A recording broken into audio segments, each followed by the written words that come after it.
রব কাউকে ভালোবাসতে শুরু করলে প্লেটের ভাত কেড়ে নেয়। আমরা কাউকে ভালোবাসলে এসি রুমে রাখি, রব কাউকে ভালোবাসলে ইব্রাহিম নবীর মতো আগুনে ফেলে। আমরা কেউ কাউকে ভালোবাসলে তাকে উন্মুক্ত করে দিই, উন্মুক্ত স্বাধীন করে দিই। রব যখন কাউকে ভালোবাসে ইউসুফ আলাইহিস সালামের মতো বন্দী করে রাখে। আমাদের ভালোবাসা ধরন, রবের ভালোবাসার বহিঃপ্রকাশ এক নয়। এবার আপনি বলবেন এটা কি ধরনের ভালোবাসা হয়? যে ভালোবাসলে কাঁটা দেয়, ভালোবাসলে আগুনে ফেলে, ভালোবাসলে আপনার এসি রুমে না রেখে আগুনের মধ্যে ফেলবে, ভালোবাসলে তাকে বন্দি করে রাখবে, ভালোবাসলে তাকে সারা শরীরের মধ্যে রোগ দিবে। এটা কেমন ধরনের ভালোবাসা? জেনে রাখা ভালো, গরমের মধ্যে এসি রুম সবাই পছন্দ করে। গরমের মধ্যে এসি রুম সবাই পছন্দ করে, ক্ষুধার্ত অবস্থায় খাবার সবাই। আর এই ক্ষেত্রে ভালোবাসার আসল কি নকল বোঝা যায় না। ভালোবাসা তো তখন বোঝা যায় যখন চতুর্দিকে সবকিছু স্বচ্ছতা, ফ্রেশনেস আছে, কোনো জামিলা নাই, হাতে হাত রেখেছে। এটা ভালোবাসা নয়। যখন পকেটে টাকা থাকবে না তারপরও হাত ধরে রাখবে, এটা না ভালোবাসা। তাই তো আমার যুবক ভাইয়েরা বলে বিপদকালে বন্ধুর পরিচয়। এবার আসুন আমরা একটু দুনিয়াবি হিসাব মিলাই। এখানে আসার সময় মোবাইল এনেছেন, টাকা এনেছেন, কত কিছু এনেছেন। যদি কেউ আপনার থেকে সে মোবাইলটা নিয়ে আপনি ঝগড়া করবেন, কারণ কি? এটা আপনার, আপনি এনেছেন, আপনি কিনেছেন। বলেন তো আসার সময় কি এনেছি আমরা? খালি বলেন না। দুনিয়াতে আসার সময় কি এনেছি? একটু জোরে বলেন। আমি সবার মুখে শুনতে চাচ্ছি। এই একটা কথা যদি বুঝতে পারি আমাদের অনেক কিছু ক্লিয়ার হয়ে যাবে। আজকে যে অনুষ্ঠানে উপস্থিত হওয়া এটার সাথে বড় সম্পৃক্ত বিষয়। আপনি মাহফিলে আসার পরে আপনাকে একজন আইফোন রাখতে দিছে, ভাই একটু রাখো আমি আসতেছি। কিছুক্ষণ পরে এসে সে আইফোনটা আপনার থেকে নিল, আপনার মন খারাপ লাগবে? বলেন, রাগ লাগবে কেন? আপনি মাথায় মনে বসিয়ে রেখেছেন এটা আমার না, সেজন্য আপনার দিতে খারাপ লাগে নাই। আর যেটা আমার নিজের মনে করে নিয়েছেন, ওই 2 টাকা হারাই গেল টেনশন। একটু জোরে বলি না রে ভাইয়া। আইফোন দিয়ে দিয়েছেন, আপনার এখানেও লাগে নাই, এখানেও লাগে নাই, এটা তো আমার না। আর যে 10 টাকা হারিয়েছে এটা নিয়ে টেনশন কেন? কারণ এটাকে আপনি আমার শব্দটা যোগ লাগিয়েছেন, আমার মনে করেছেন। আওয়াজ দিয়ে বলুন, দুনিয়াতে আসার সময় কি নিয়ে আসলাম? ডান হাত বলে না, ডান হাত, বাম হাত, কাপড় নাই, কাপড় যেহেতু নাই, পকেটও দলিল, ডলার, ফোন। আসার সময় যেহেতু খালি এসেছি, আজকে এতগুলা যা আছে, যার যাই আছে, মনে রাখবেন এগুলা একটাও আপনার আমার নয়, সব রবের দান, আমাদের পাওয়া। মালিক আল্লাহ, ভিখারি আমরা, সবার। তাহলে যা আপনার আছে দিয়েছেন কে? এবার আল্লাহ যদি আপনার চোখ নিয়ে নেয়, মালিক উনি যা মন চাইতে না করবে। আর একটু জোরে বলেন না। আপনি যে কাপড়টা কিনেছেন, সাদা কাপড়ে যদি লাল রং লাগান, কেউ কথা বলতে পারে না। আপনি বলেন যে আর বদিন টিয়া দে, আর বাবর টিয়া দে, আই কিনি তুই কা মাতর। এবার বলেন আমাদের দেহকার? আওয়াজ ছোট হলে চলবে না, জোরে বলেন দেহকার। চোখ দিয়েছেন কে? কান দিয়েছেন কে? হাত দিয়েছেন কে? পা দিয়েছেন কে? একটাও আমাদের কিনা নয়, একটাও আমাদের অর্জন নয়। তো বান্দা কারা? বান্দারা বলে আসার সময় কিছু আনিনি, মালিক কেন আমার কাছে কিছু নাই, সব আমার রব আমাকে ভিক্ষা দিয়েছেন। আর ভিক্ষুক কখনো মাথা তুলে কথা বলা উচিত নয়, সর্বদা রবের দরবারে শুকরিয়া করে মাথা ঝুঁকায় রাখাটাই উত্তম। আমাদের হারাই গেলে আমরা টেনশন করি, কিন্তু ইব্রাহিম নবীর হারানোর পর উনি আরো খুশি। পার্থক্য এখানে মনে রাখবেন, সাধারণ বান্দা আর প্রেমিক আশেক বান্দা এক নয়। সাধারণ বান্দা পান থেকে চুন খসলেই টেনশন আর টেনশন। আর ওদিকে ইব্রাহিম নবীকে আগুনের সামনে বেঁধে রাখছে, ফেলবে। সবার চেহারা মলিন ইব্রাহিম নবীর জন্য, কিন্তু ইব্রাহিম নবীর চেহারায় প্রাণ উজ্জ্বল মুস্কি হাসি। আমার মনে হয় আর একটু জোরে বলা যাবে। সামান্য শরীরে একটা যদি ক্ষত হয় আপনার আমার ব্যথা টেনশনের শেষ নাই, সাধারণ বান্দা। আর ওদিকে আল্লাহর পয়গম্বর আইয়ুব আলাইহিস সালামকে বছরের পর বছর এমন রোগে আল্লাহ দান করেছেন, উনি শুকরিয়ার খুশি। শুধু তাই নয় ভাই, শুনলে অবাক হয়ে যাবার মতো কথা। আমরা অসুস্থ থেকে সুস্থ হওয়াটা চাই, আল্লাহ দাও, আল্লাহ দাও, আল্লাহ দাও। আইয়ুব নবী আল্লাহর নবী, সবাই জানেন নবীরা জবান খুলে বললেই দোয়া কবুল, নবীরা চাইলেই আল্লাহ দান করে। সুবহানাল্লাহ জোরে। নবীরা মুখ ঠোঁট লড়ার আগেই আল্লাহ দান করে। সেই নবী আইয়ুব আলাইহিস সালাম, যার দোয়ায় হাজার মানুষ সুস্থ হয়েছেন, উনি আজকে অসুস্থ। এবার ওনার পরিবার এসে বলে, আপনি তো আল্লাহর নবী, আল্লাহর কাছে বললে তো আল্লাহ দিবে, ফেরাবে না কখনো। তো আপনি যে অসুস্থ কষ্ট পাচ্ছেন, একটু আল্লাহকে বলেন না, আল্লাহ যেন আপনাকে সুস্থ করে দেয়। আইয়ুব নবী, আল্লাহর আশেক নবী, আল্লাহর প্রেমিক বান্দা আইয়ুব আলাইহিস সালাম উত্তর দিচ্ছেন, ও আমার পরিবার, তোমার জন্য কিছু লাগলে বলো, আমি তোমার পক্ষ হয়ে আমার রবের দরবারে দরখাস্ত পেশ করব। সুবহানাল্লাহ। আমার দুশমনেরে যদি কিছু লাগে আমাকে বলতে বলো, আমি সুপারিশ করব তার পক্ষ হয়ে আমার রবের দরবারে। যে গরিব তাকে বলো, দনের ব্যবস্থা আমি আমার আল্লাহ থেকে ফরিয়াদ করে এনে দিব। অসুস্থ যে আছে তাকে বলো, আমাকে এসে বলতে, সুস্থতার জন্য আমার আল্লাহর কাছে আমি ফরিয়াদ করব। সুবহানাল্লাহ। যার সন্তান নাই আমাকে এসে বলুক, আমি তার পক্ষ হয়ে সন্তানের জন্য আল্লাহর কাছে দরখাস্ত করব। ওই পরিবারের মানুষের জন্য, আত্মীয় স্বজনের জন্য, পাড়া প্রতিবেশীর জন্য, এমনকি যে আমাকে মন্দ বলেছে তারও যদি কিছু দরকার হয়, আমি আইয়ুব তার পক্ষ হয়ে রবের দরবারে সুপারিশ করতে রাজি আছি। কিন্তু আমার জন্য আমার রবের কাছে কিচ্ছু চাইতে আমার বড় লজ্জা লাগতেছে, আমার বড় লজ্জা লাগতেছে। পরিবার বলে, এটা আবার কেমন কথা? তখন তিনি বললেন, ও আশেক নবী, আল্লাহু আকবার, আল্লাহর প্রেমিক বান্দা বললেন, আল্লাহ আমাকে সুস্থ রেখেছে কত বছর, লিস্টিটা করো। অসুস্থ রেখেছেন কত বছর, লিস্টিটা করো। আরে যে রব আমাকে এত বছর সুস্থ রেখেছেন, সে রব কি আমাকে কিছুদিন অসুস্থ রাখতে পারে না? আমার সুস্থতাও আমার রবের জন্য, আমার অসুস্থতাও আমার রবের জন্য, আমার আপাত মস্তক সারা দেহ আমার রবের জন্য। মন চাইলে রাখবে, মন চাইলে ধ্বংস করবে, এটা ওনার ব্যাপার। আমি বান্দা হয়ে নাক গলাবো না। আল্লাহ যখন যেভাবে রাখে, আমি আইয়ুব আলহামদুলিল্লাহ বলে সেভাবে খুশি থাকবো। সাধারণ বান্দা আর আশেক বান্দা এক। সাধারণ বান্দা জায়গায় জায়গায় ফেল হয়। সামান্য একটা কিছু হইলে অনেকে দেখবেন রোল নাম্বার 1, আল্লাহ তাকে 3 বছর রাখছে 1, সে কোন রকম 2 হইছে, মরে যাবে বুঝতে নমাতে কারে। একটা ক্লাসের রোল নাম্বার 1 হয় কয়জন? ছাত্র আছে 100 জন, বলেন না ভাইয়া? আপনি স্বার্থপরের মতো এটা আপনি নিয়ে রাখতে চাচ্ছেন কেন? অন্যরা পাওয়ার অধিকার নাই? এক ক্লাসের রোল নাম্বার 1 কয়জন? সবসময় আপনিই হবেন, তো বাকি 99 জন কি করবে? মনে রাখবেন, ভাগযোগ করে খেলে বরকত হয়, শান্তিও লাগে। একাই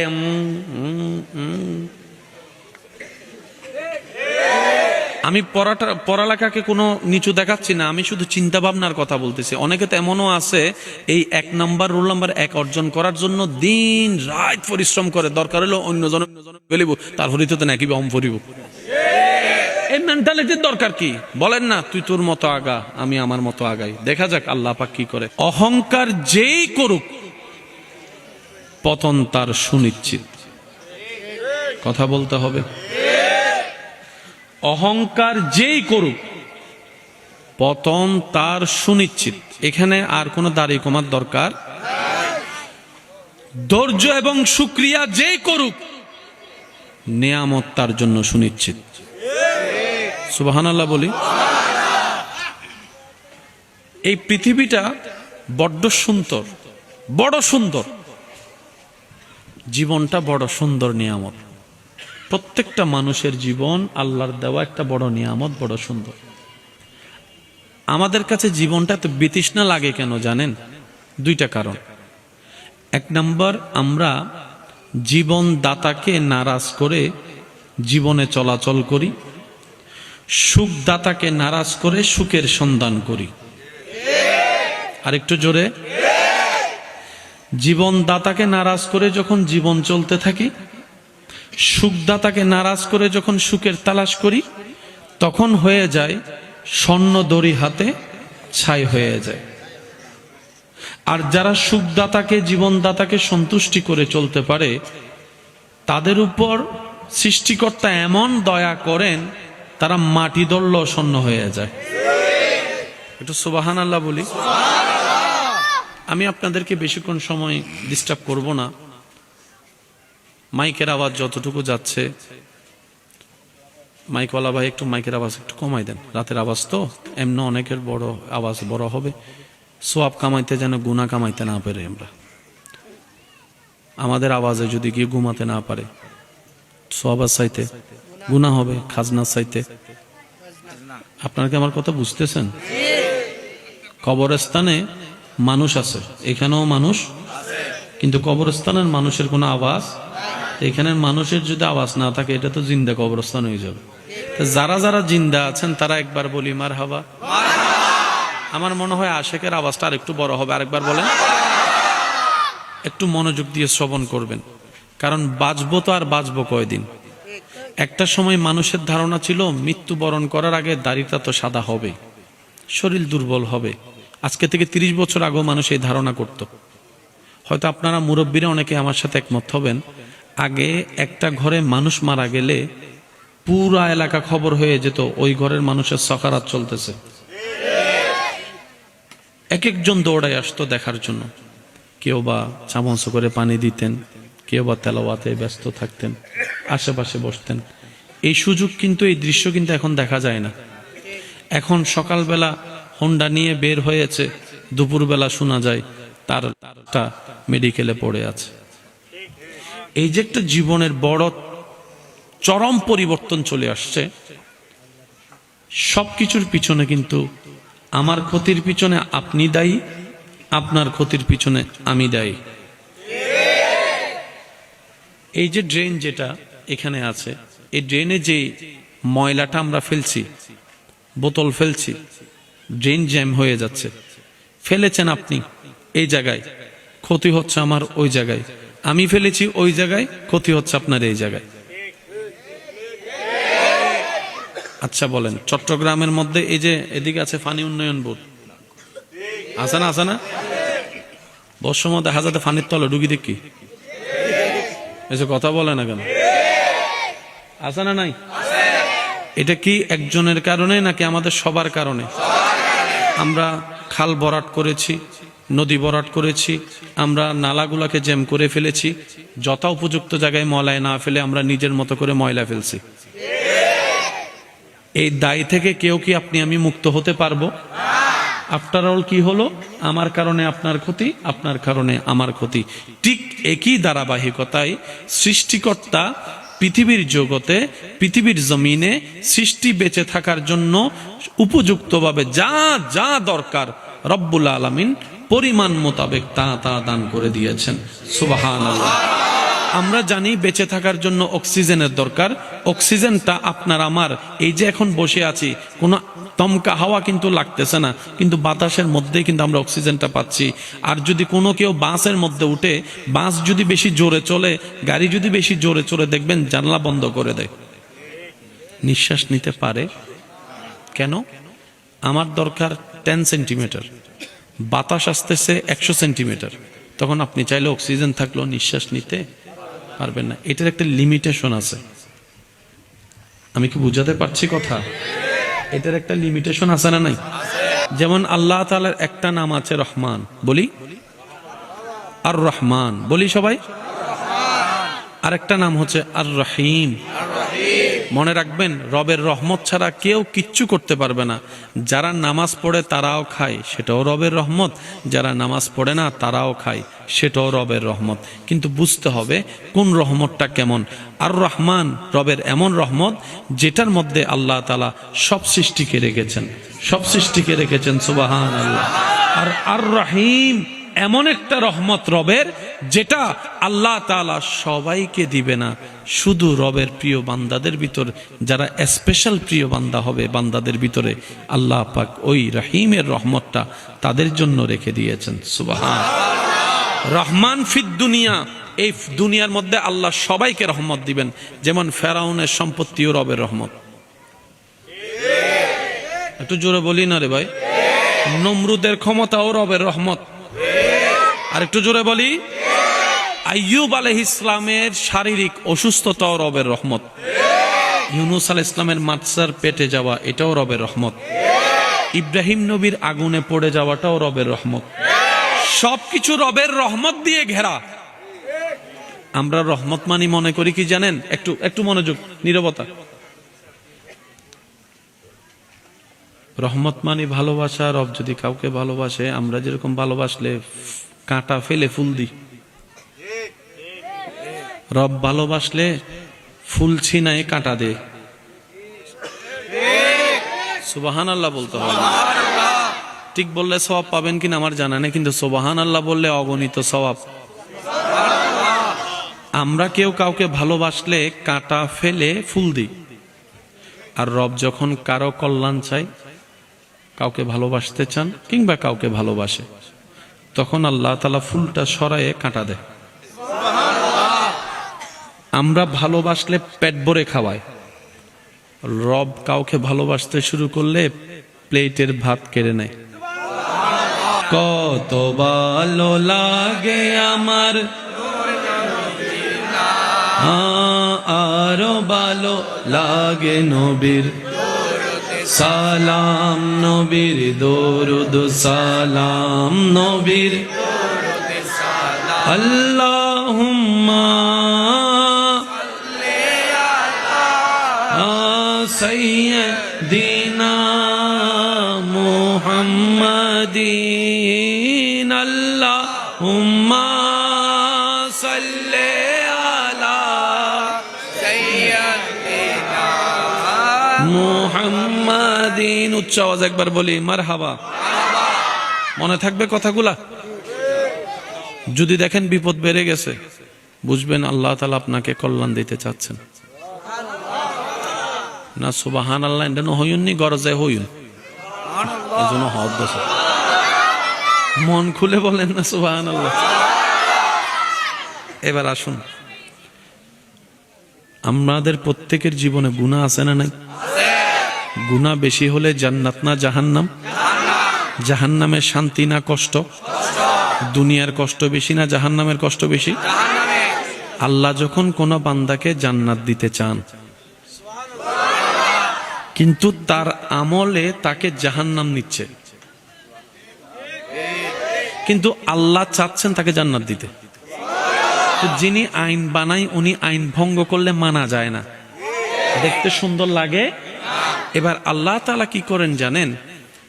এই বান্দাকে যদি জাহান্নামে দেওয়া হয়, সে ৭০,০০০ বছর আগুনে কষ্ট পাবে।